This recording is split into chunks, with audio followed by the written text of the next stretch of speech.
Control mental. Esto lo es conocido y el programa de hoy es un poco denso porque vamos a hablar sobre experimentos en seres humanos. Entonces desde ya les advierto que vamos a tocar temas un poco fuertes.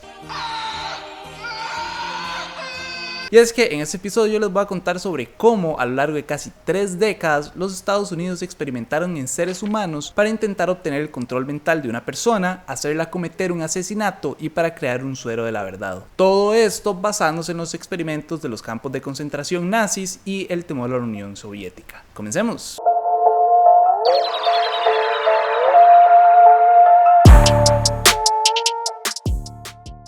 Para entender estos experimentos y el por qué, tenemos que volvernos al momento inmediatamente posterior a la Segunda Guerra Mundial. El bloque de los aliados, conformado por Reino Unido, Francia, Estados Unidos, la Unión Soviética, entre otros, acaba de proclamarse ganador de la Segunda Guerra Mundial ante Alemania y el bloque del Eje. Si bien la Unión Soviética fue un aliado para las fuerzas norteamericanas e inglesas, ellos realmente nunca confiaron en los soviéticos y los vieron como posibles conquistadores, no como liberadores o como compañeros o como quieran verlo. Así que a inicios de 1945, diversas organizaciones de Estados Unidos y Reino Unido se unieron para reunir la mayor cantidad de investigaciones militares, científicas y tecnológicas a lo largo de todo el territorio alemán ocupado. Conforme se comenzaron a incautar las instalaciones de investigación alemanas, los aliados comenzaron a confiscar documentos y materiales relacionados con la guerra e interrogaron a científicos alemanes. Uno de los documentos más importantes que surgieron de esta recolecta es la lista de Osenberg, una lista en la que se detallaban científicos e ingenieros que trabajaban al servicio del Tercer Reich. Con esta lista en mano, la Joint Intelligence Objectives Agency, o mejor conocida como JIOA,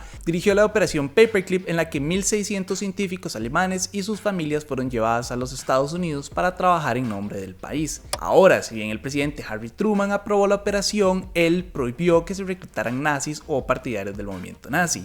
No obstante, a la JIOA no le importó esa directiva y ocultó de los registros de los científicos cualquier evidencia incriminatoria de posibles crímenes de guerra, es decir, reclutaron científicos nazis a escondidas. La idea de esta operación era utilizar la inteligencia alemana y sus científicos para desarrollar el arsenal de armas biológicas y químicas de los Estados Unidos, asegurándose a su vez de que no cayeran en manos de la Unión Soviética. A pesar de eso, los estadounidenses estaban preocupados por el hecho de que los soviéticos, en teoría, habían desarrollado programas de control mental. Entonces la CIA quería averiguar cómo hacer que sus espías resistieran a estas técnicas de control en caso de que las usaran en contra de ellos. Y es acá donde comienza nuestra historia, en 1947, con el inicio de la Guerra Fría. Los servicios de inteligencia norteamericanos habían recibido informes de que los soviéticos obtuvieron resultados asombrosos en el desarrollo y uso de sueros de la verdad para interrogaciones. Con la liberación de los campos de concentración, los Estados Unidos recolectó todos los estudios y datos de los experimentos llevados a cabo en estos lugares. Entre esos documentos recolectados habían evidencias de que los campos de concentración de Auschwitz y Dachau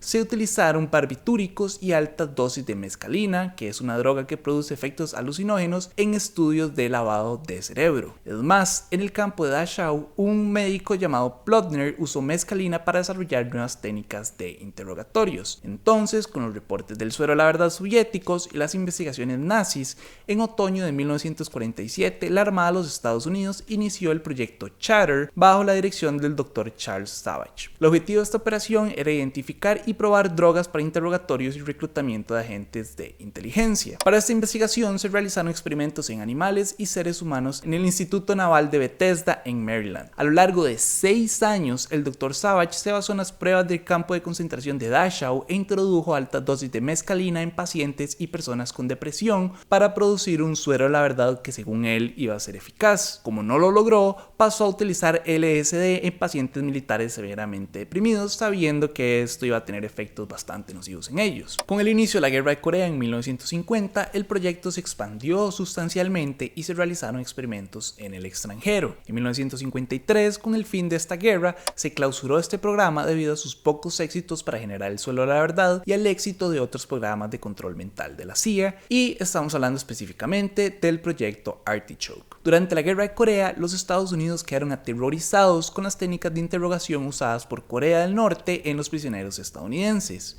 Entonces, la CIA, junto con las divisiones de inteligencia del ejército, la armada, la fuerza aérea y el FBI comenzaron a investigar nuevos métodos de interrogación. Y así, el 20 de agosto de 1951, nació el proyecto Artichoke, manejado por la Oficina de Inteligencia Científica de la CIA. La idea de este proyecto era estudiar la hipnosis forzada por la adicción a la morfina y su síndrome de privación, así como el uso de otros químicos como el LSD o el aislamiento total para producir amnesia y otros estados vulnerables en sujetos, como formas de acoso fisiológico para interrogatorios especiales. Para lograrlo, ellos le administraron cocaína, marihuana, heroína, peyote y mescalina a agentes de la CIA, a desertores, a refugiados y a prisioneros de guerra sin su consentimiento. Para 1952 comenzaron a administrar LSD para determinar los efectos de la droga en personas desprevenidas. Según registro, hubo un agente al que se le administró LSD por 77 días seguidos.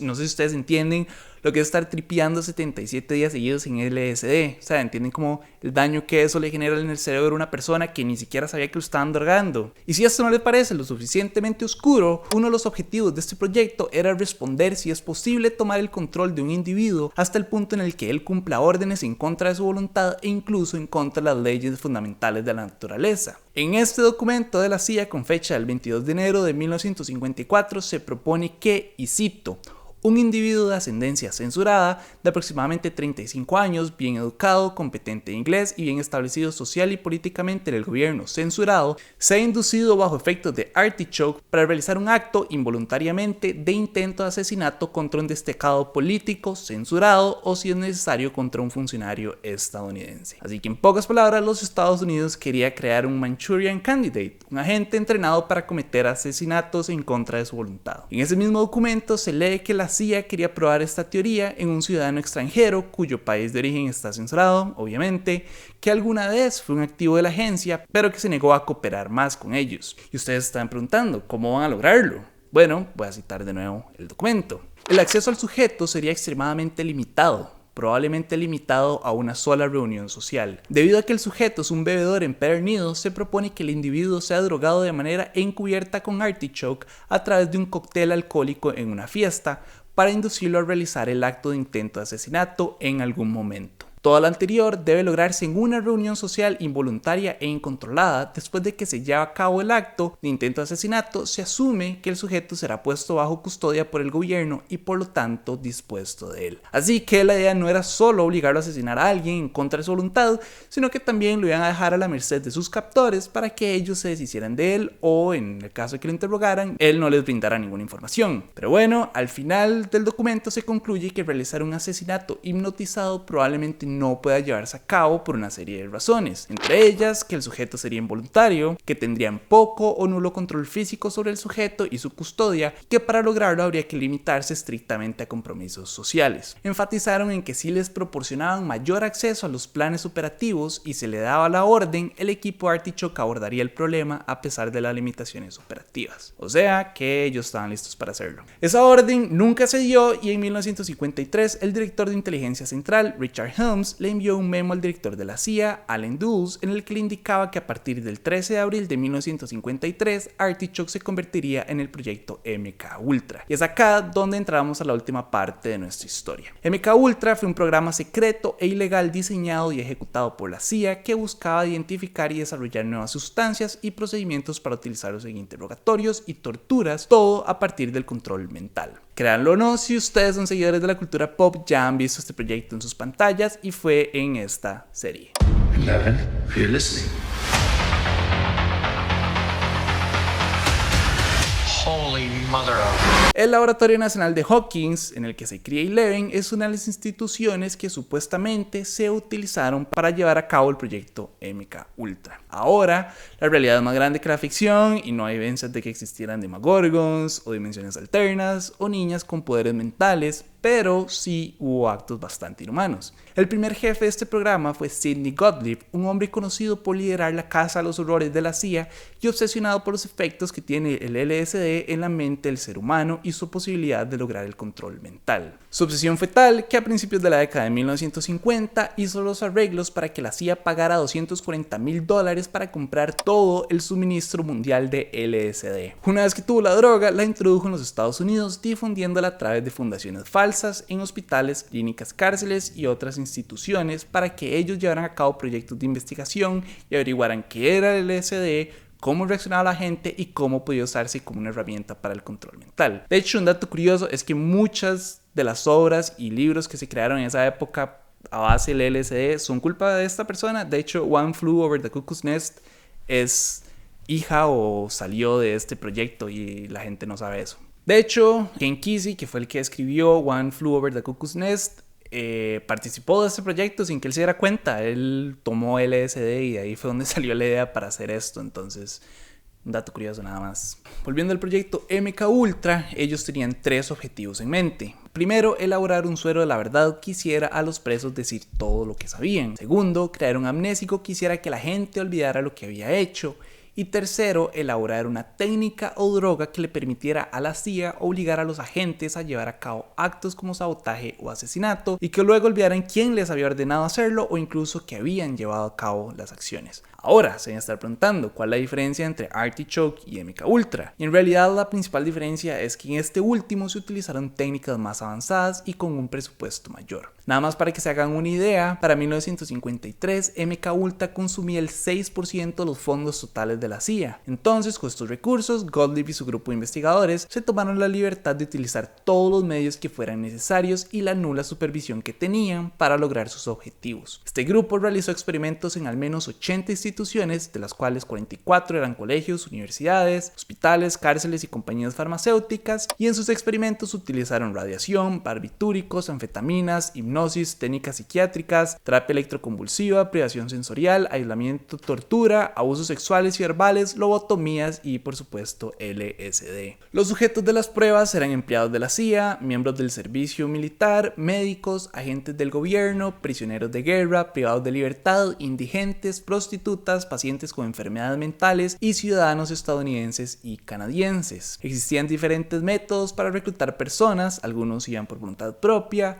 otros fueron drogados sin su consentimiento. Quizás el caso más conocido fue la operación Clímax de medianoche. En esa operación se tomaron varias casas de seguridad de la CIA en San Francisco, el condado de Marin y Nueva York para convertirlas en prostíbulos. Luego, prostitutas pagadas por la CIA atrajeron a clientes a estas casas, donde se les drogó con una amplia gama de sustancias, incluido LSD, de nuevo, que fueron introducidas en sus tragos. Por su parte, los burdeles estaban equipados con espejos de un solo sentido y los agentes filmaron la reacción de las personas y las relaciones sexuales bajo el efecto de la droga. En 1953, Gottlieb llevó a un equipo de científicos a una casa de seguridad en Múnich, donde drogó a prisioneros de guerra para interrogarlos y luego dejarlos morir. Y es que para Gottlieb estas eran las condiciones de funcionamiento perfecto. No solo no tenía supervisión, sino que también se daba el lujo de saber que si alguno de los sujetos se moría durante sus experimentos, él podría deshacerse del cuerpo sin ningún problema. Ahora, Gottlieb no fue el único científico de este proyecto. Cuando comenzaron a realizar experimentos en Canadá, la CIA reclutó al psiquiatra escocés Donald Ewen Cameron. Cameron estaba obsesionado con corregir la esquizofrenia a través del borrado de la memoria, así que entre 1957 y 1964, la CIA le pagó para que realizara experimentos MK Ultra en el Instituto Psiquiátrico Allen Memorial de la Universidad McGill en Montreal, Canadá. Según reportes, a Cameron le encantaba realizar experimentos extremos de privación sensorial en los que una vez encerró a una mujer en una caja oscura a prueba de sonido por 35 días, a pesar de que la CIA ya sabía que luego de 40 horas de privación sensorial, las personas sufren de una psicosis severa. También a Cameron le encantaba hacer lobotomías e instruyó que se usara el mínimo de anestesia en el procedimiento para ver cómo se distorsionaban las mentes de las personas a medida que el escalpelo iba cortando el cerebro. Además de usar el LSD, Cameron experimentó con otras drogas paralizantes y con terapia electroconvulsiva con dosis de electricidad 30 o 40 veces mayores a la recomendada. Él experimentó en pacientes que habían entrado al instituto por problemas menores como trastornos de ansiedad o depresión posparto y les causó daños permanentes en sus cerebros, como por ejemplo amnesia. Incluso puso a varios pacientes en estado de coma inducido por medicamentos durante semanas o meses solo para estudiarlos. Y experimentos como estos fueron llevados a cabo en Europa Europa y Asia Oriental, especialmente en Japón, Alemania y Filipinas. No obstante, todo se comenzó a derrumbar el 28 de noviembre de 1953 cuando Frank Olson, un científico del ejército que trabajaba con MK Ultra, saltó o fue empujado por la ventana de una habitación del Hotel Statler en Nueva York. En 1950, Olson fue reclutado por el Laboratorio Biológico del Ejército de los Estados Unidos para que desarrollara armas biológicas sin aerosol. Se cree que mientras visitaba los centros de investigación de guerra en París, Reino Unido, Noruega y Alemania, Frank fue testigo de los interrogatorios en los que se usaron sus armas para matar a las personas. Así que el 24 de noviembre de 1953, Frank Olson renunció a su puesto y su jefe le recomendó que se fuera a Nueva York para recibir tratamiento psicológico. 4 días después, la CIA dijo que Frank se suicidó por el estrés que le causó su trabajo. Es importante que sepan que días antes de su muerte, Olson, junto con otro grupo de oficiales de la CIA y el Laboratorio de Guerra Biológica del Ejército de Fort Detrick, se reunieron en el Hotel Dick Creek Lodge en las montañas de Maryland. En ese retiro, Gottlieb introdujo una dosis de LSD en la vida de los oficiales y estudió su comportamiento. Así que en 1953 el proyecto fue sancionado oficialmente, pero no fue hasta 1964 cuando comenzó a reducir paulatinamente sus actividades por los pocos resultados obtenidos, hasta que fue descontinuado oficialmente en 1973. Así que luego de más de 20 años de experimentos en humanos, los investigadores descartaron el LSD porque sus efectos resultaban impredecibles. Gottlieb al final concluyó que el control mental no era posible. Después del cierre de MK Ultra, Gottlieb pasó a liderar un programa de la CIA que creaba venenos y dispositivos de alta tecnología para que los usaran los espías. En 1973, el presidente Richard Nixon removió al entonces director de la CIA, Richard Helms, de su puesto. Helms era la única persona que tenía conocimiento sobre los experimentos llevados a cabo por Gottlieb, así que antes de que saliera a la luz, Helms ordenó que se destruyeran todos los documentos relacionados con el proyecto MK Ultra y Gottlieb fue personalmente al centro de registros de la CIA para destruir cajas llenas de archivos y documentos. A pesar de eso, se encontraron algunos registros en otros lugares, incluso había un depósito para informes de cuentas de gastos que no habían sido destruidos. Así que en 1974, el New York Times reveló el proyecto y para 1975, un comité del Congreso de Estados Unidos comenzó a investigar los abusos cometidos por los servicios de inteligencia estadounidenses en las décadas pasadas. Sumado a ellos, la comisión Gerald Ford comenzó a investigar las actividades de la CIA dentro de los Estados Unidos. Y en 1977, una solicitud de ley por la libertad de información liberó más de 20.000 documentos relacionados con MK Ultra y para julio del 2001 estos documentos fueron desclasificados. A pesar de esto, gran parte de los documentos se perdieron, incluidos los registros de las personas que murieron a manos de Gottlieb y sus experimentos.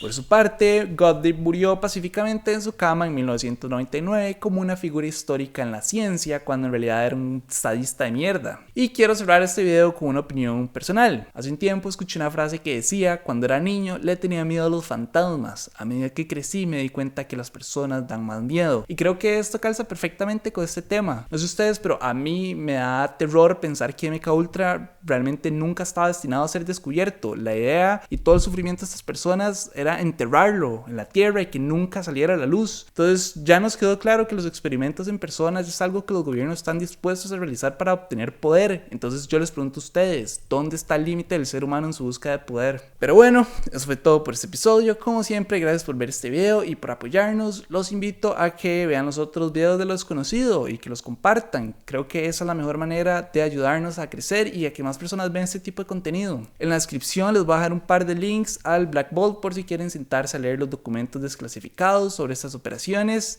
También voy a hacer mi primer piñata, entonces ya ahorita lo hacemos. Acuérdense darle like, guardarlo, compartir y suscribirse a nuestro canal en YouTube, y si pueden convertirse en nuestros Patreons. Vamos con la piñata, gracias, nos vemos.